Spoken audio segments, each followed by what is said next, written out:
Baik, Assalamualaikum warahmatullahi wabarakatuh. Hello guys, kembali lagi bersama saya Salman Al-Farisi.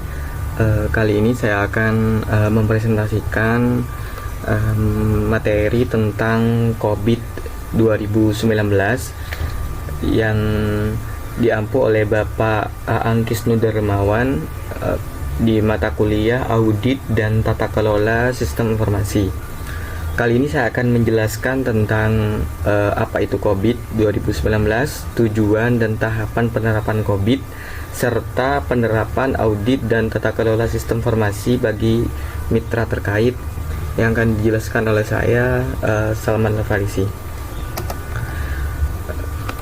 Sebelum kita lebih jauh mengenal tahapan COVID, maka perlu kita harus ketahui apa itu COVID 2019.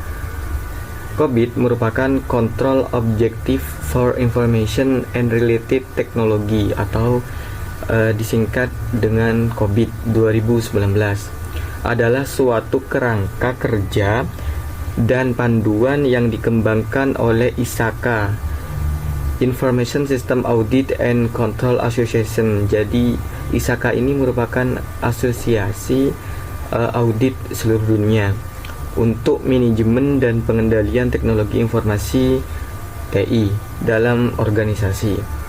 COVID 2019 adalah versi terbaru dari kerangka kerja COVID yang dirancang untuk organisasi merencanakan, membangun, dan mengelola serta memantau sistem teknologi informasi mereka dengan lebih efektif dan efisien. Selanjutnya, COVID 2019 mencakup serangkaian prinsip dan praktek terbaik yang dapat membantu organisasi dalam mencapai tujuan.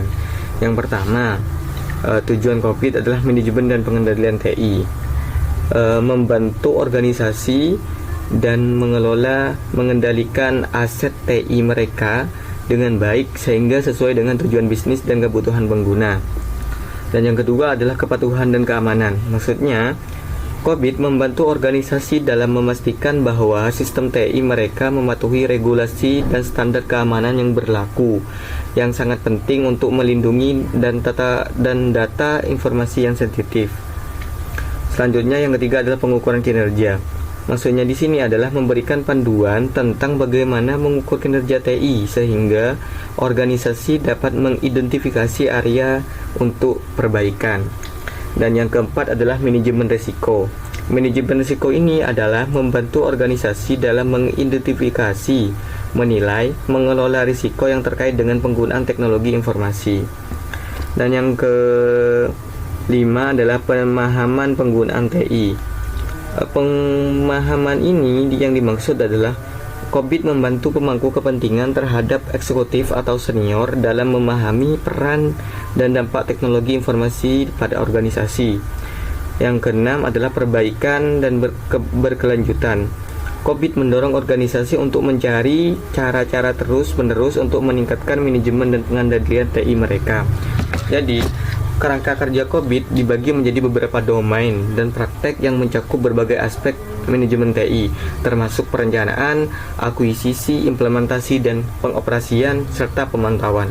Organisasi dapat memilih untuk mengadopsi seluruh kerangka kerja atau hanya berfokus pada domain dan praktek yang paling relevan bagi mereka. Jadi ini sangat fleksibel. COVID 2019 menjadi alat sangat berguna bagi para profesional TI, manajer dan auditor untuk memahami, mengelola dan memantau sistem teknologi informasi dengan lebih baik, serta memastikan bahwa TI mendukung tujuan bisnis organisasi. Selanjutnya, kenapa harus COVID 2019 sih? Implementasi COVID 2019 memiliki jumlah alasan yang membuat sangat penting dalam pengelolaan dan pengendalian teknologi informasi dalam organisasi. Yang pertama, kerangka kerja terstruktur. Kerangka kerja terstruktur adalah kerangka yang komprehensif untuk pengelolaan teknologi informasi dan memberikan panduan yang jelas. Dan yang kedua adalah prinsip terbaik. Prinsip terbaik maksudnya di sini adalah prinsip yang dikembangkan oleh para ahli dalam bidang pengelolaan TI Ini mencakup pengalaman praktisi dan regulasi serta standar industri. Dan yang ketiga adalah kepatuhan dan keamanan. Kepatuhan dan keamanan maksudnya di sini adalah membantu organisasi memastikan bahwa mereka mematuhi regulasi standar keamanan yang relevan sehingga melindungi data dan informasi yang sensitif. Selanjutnya adalah pengukuran kinerja. Pengukuran kinerja ini maksudnya memberikan pandangan tentang cara pengukur kinerja TI sehingga organisasi dapat memahami sejauh mana mereka mencapai tujuan dan sasaran mereka. Selanjutnya manajemen risiko. Manajemen risiko merupakan identifikasi, menilai, mengelola risiko yang terkait dengan penggunaan teknologi informasi itu sendiri dan pemahaman penggunaan TI. Pemahaman penggunaan TI adalah membantu pemangku kepentingan untuk memahami peran dan dampak teknologi informasi dan perbaikan berkelanjutan. Perbaikan berkelanjutan merupakan mencari cara terus-menerus untuk meningkatkan manajemen pengendalian TI sehingga mendukung perbaikan berkelanjutan dalam operasi teknologi informasi.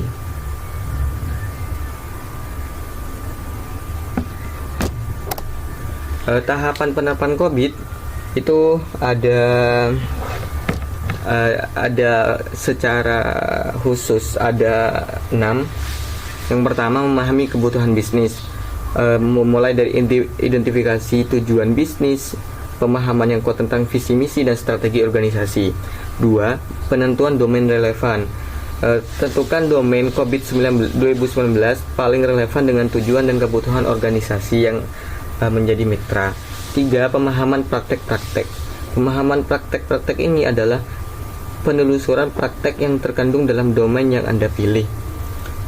Yang keempat, penilaian keadaan saat ini. Penilaian keadaan saat ini adalah melakukan penilaian dan audit terhadap keadaan saat ini untuk mengidentifikasi kekuatan dan kelemahan. Dan yang kelima, penentuan tujuan dan sasaran. Kita harus menentukan tujuan dan sasaran yang ingin dicapai.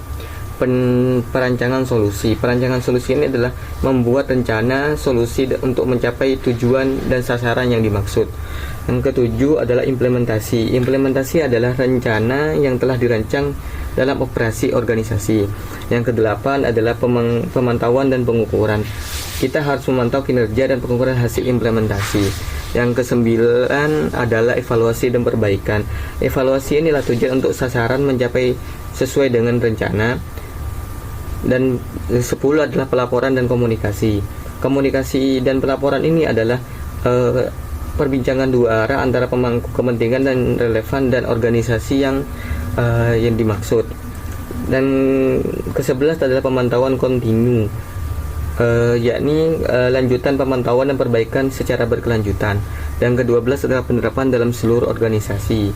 Jadi pertimbangkan untuk memperluas penerapan COVID ke berbagai domain, unit bisnis dan berbagai sesuai dengan kebutuhan. Selanjutnya, tahapan penerapan COVID 2019 secara umum.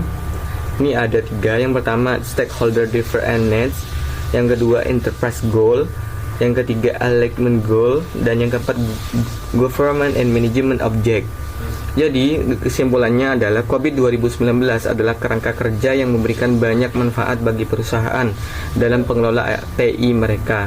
Dengan penggunaan COVID 2019, perusahaan dapat meningkatkan efisiensi, memperkuat keamanan, meningkatkan kepatuhan dan menyediakan kerangka kerja yang fleksibel.